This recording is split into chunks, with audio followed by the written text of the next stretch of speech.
नमस्कार दोस्तों, आप सभी का स्वागत है हमारे YouTube चैनल मान्या लाल किताब रेमेडीज में। आज हम आपके साथ बात करेंगे देवगुरु बृहस्पति की राशि धनु राशि के बारे में। और आज हम बात करेंगे इस साल के अंतिम माह दिसंबर माह के बारे में। दिसंबर 2023 कैसा रहेगा धनु राशि वालों के जातकों के लिए। सर्वप्रथम दोस्तों, सूर्य देव जो हैं वो मंगल के साथ 16 दिसंबर तक गोचर करेंगे, लेकिन जैसे ही 16 दिसंबर के बाद सूर्य देव वृश्चिक राशि को छोड़कर धनु राशि में प्रवेश करेंगे तो वहां पर बुध के साथ मिलकर बुध आदित्य योग का निर्माण करेंगे। दोस्तों, ये भाव जब सूर्य और बुध बैठेंगे तो आपके अंदर एक कम्युनिकेशन स्किल्स, आपकी बात में दम होगा, जबरदस्त स्किल्स के साथ आप आगे बढ़ेंगे। बहुत ही अच्छा, क्योंकि ये परिणाम जो सूर्य देव हैं ये यहाँ पर बैठकर, क्योंकि लगन भाव में जब कोई बड़ा ग्रह बैठता है तो वो वैसे ही रिजल्ट देता है, वो पूरी कुंडली का स्वामी बनकर बैठ जाता है। तो सबसे ज़्यादा प्रभाव वही ग्रह देता है जो लगन में बैठा होता है। सूर्य देव का गोचर चाहे 1 माह के लिए रहेगा, जनवरी 16 तक रहेगा, लेकिन यहाँ पर बैठकर, क्योंकि वो अपनी मित्र की राशि धनु राशि में गोचर होगा और आपके लगन भाव में गोचर होगा, तो जबरदस्त परिणाम देने वाले हैं। जो लोग नौकरी करते हैं वहां पर उनके कम्युनिकेशन स्किल्स जबरदस्त होंगे। जो लोग बड़े बड़े व्यापारिक डील्स करते हैं वहां पर वो बहुत अच्छा मैनेज कंट्रोल कर पाएंगे। अब उनकी डील्स फाइनल होने के बहुत ज़्यादा चांसेस बनेंगे।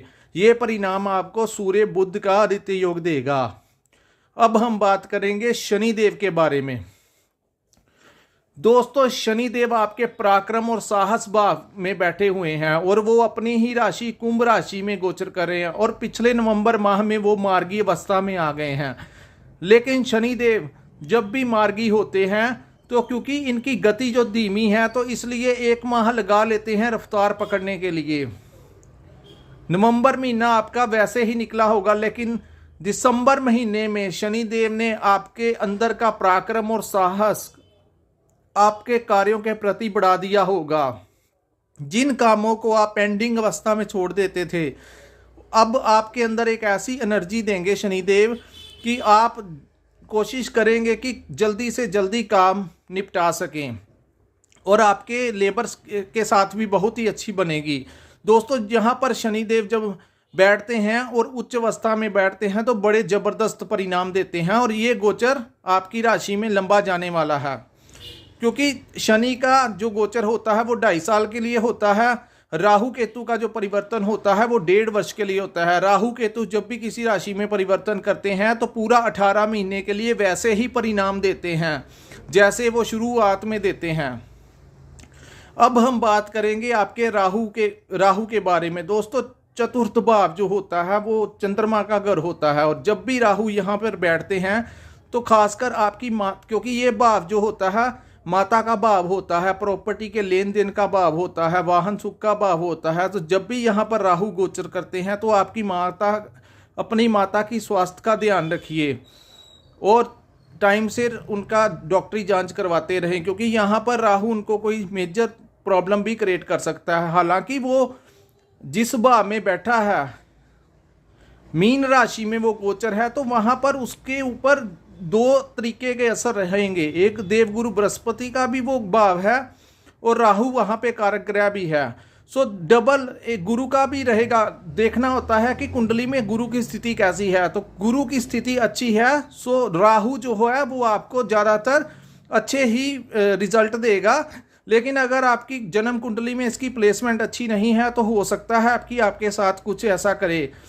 यहाँ पर बैठकर राहु सीधी दृष्टि, 7वीं दृष्टि, जैसे ही वो कर्म भाव पे डालता है तो आपके कामों को डिले भी करवा सकता है। जैसे कि आप नौकरी करते हैं तो वहाँ पर आपके जो कलीग्स होते हैं उनके साथ कई बार आपकी बिगड़ जाती है। कई बार वहाँ पर वो अगर आपके बॉस के साथ नहीं बनती, कई बार वहाँ पर वो आपकी ट्रांसफ़र करवा देता है, लेकिन सडनली वहाँ पर आपकी प्रमोशन भी करवा सकता है, क्योंकि राहु के बारे में ये एक छाया ग्रह है। इसका पता नहीं किस तरीके के रिजल्ट आपको दे दे, लेकिन हम बात कर रहे हैं जिस भाव में वो गोचर कर रहा है उसमें ज़्यादातर परिणाम देखने में ऐसे ही आते हैं। अब हम बात करेंगे देवगुरु बृहस्पति के बारे में। दोस्तों, देवगुरु बृहस्पति अपनी उच्च अवस्था में मेष राशि में दिसंबर महीने में आपके 5वें भाव में गोचर कर रहे हैं और बाद में वो इसी भाव में आपके मार्गी हो जाएंगे। 31 दिसंबर तक वो वक्री अवस्था में गोचर कर रहे हैं, लेकिन 31 दिसंबर के बाद वो इसी भाव में मार्गी अवस्था में आ जाएंगे। लेकिन दोस्तों, गुरु का ये वक्री अवस्था में भी यहाँ पर बैठना आपके लिए शुभ परिणाम ही देगा। खासकर इस भाव को संतान और बुद्धि विवेक का भाव माना जाता है। अगर आपकी संतान जो है वो जो प्रॉब्लम्स क्रिएट हो रही थी आपकी संतान के साथ को लेकर, वो प्रॉब्लम्स दूर होगी। अगर उनकी पढ़ाई को लेकर आपको परेशानी हो रही थी या उनकी सेटलमेंट को लेकर परेशानी हो रही थी, तो अब उनके चांसेस बनेंगे कि उनकी सेटलमेंट का कोई ना कोई चांसेस गुरुदेव जरूर बनाएंगे। और आपकी बुद्धि और विवेक में एक ऐसा मजबूत कॉम्बिनेशन बनाएंगे कि आप हर तरीके की चीज़ों को मैनेज करने की अवस्था में आ जाएंगे। सो दोस्तों, जहाँ पर बैठकर गुरु सीधी दृष्टि डालेंगे अपनी आपके भाग्य भाव में, तो जैसे ही गुरु आपके भाग्य भाव में दृष्टि डालेंगे तो वहाँ के परिणामों को मजबूत कर देंगे। क्योंकि गुरु जब भी अपनी दृष्टि डालते हैं, कहते हैं शनि देव की दृष्टियाँ जो होती हैं, खासकर तीसरी दृष्टि वो कुदृष्टि होती है। लेकिन गुरु जिस भाव में बैठते हैं चाहे उस भाव के परिणामों को कम कर देते हैं, लेकिन जिस भाव में वो दृष्टियां डालते हैं उनके प्रभावों को मजबूत कर देते हैं। जैसी पहली दृष्टि उनकी आपके भाग्य स्थान में आएगी तो जो काम आपके पहले नहीं होते थे, जैसे पेमेंट्स में डिले हो रही थी, लेकिन अब टाइम आने वाला है कि आपको पेमेंट्स जो आपकी रुक के आती थी वो लगातार आ सकती हैं। जो काम के लिए आप काफ़ी लंबे समय से प्रयास कर रहे थे और आपके काम नहीं बनते थे, अब आप ये जो दृष्टि होगी भाग्य के ऊपर, उच्च की दृष्टि, उससे आपके जो भाग्य ऐसा चमकेगा कि आपके काम जो नहीं हो रहे थे वो अचानक से होंगे और आपको सरप्राइज कर देंगे कि आपको इतनी मेहनत नहीं करनी पड़ेगी। वहाँ पर दोस्तों गुरु की एक दृष्टि लाभ भाव में होगी। वहाँ पर शुक्रदेव अपनी उच्च अवस्था में बैठे हुए हैं। शुक्रदेव को भौतिक संसाधनों का गुरु माना जाता है और वहीं देवगुरु बृहस्पति को आध्यात्मिक ज्ञान का देवता माना जाता है। तो ये बहुत बड़ा एक्सचेंज होगा आपस में। देवगुरु बृहस्पति शुक्रदेव से भौतिक संसाधन लेंगे और उनको आध्यात्मिक ज्ञान देंगे, और ये जो दोनों का आपस में एक्सचेंज होगा उसका धनु राशि वालों को जबरदस्त लाभ मिलेगा। क्योंकि गुरुदेव की वो दृष्टि शुक्रदेव के ऊपर पड़ेगी, लाभ भाव में पड़ेगी, तो वहां पर शुक्रदेव भी बहुत जबरदस्त परिणाम देंगे। सो पैसे की आमदन जो रुक के हो रही थी, आपकी पेमेंट्स नहीं हो रही थी, डिले हो रही थी, तो धनु राशि वाले नोट करेंगे कि आपकी पेमेंट्स अचानक से लगातार कैश जो होगा वो आपके पास आने की अवस्थाएं बनाएंगी। क्योंकि 25 दिसंबर तक शुक्रदेव जो हैं वो आपके इसी भाव में तुला राशि में उच्च की अवस्था में गोचर करेंगे। अब हम बात करेंगे केतु के बारे में। दोस्तों, केतु दसम भाव में बैठे हैं, दसम भाव में, लेकिन वो कन्या राशि में बैठे हैं। कन्या राशि उनके मित्र बुध की राशि है। तो इस अवस्था में वो आपके कर्म स्थान को बहुत अच्छा, आपको एक डिप्लोमेटिक सोच देंगे। आप अपने कार्यस्थल पर, चाहे आप नौकरी करते हैं चाहे आप व्यापार करते हैं, आपके अंदर एक डिप्लोमेटिक सोच आएगी। बड़ी शातिर तरीके की सोच के साथ वो आगे बढ़ेंगे, आपको आगे बढ़ाने के आप पूरा रोल अदा करेंगे और आपको बहुत ज़्यादा फायदा देने वाले हैं।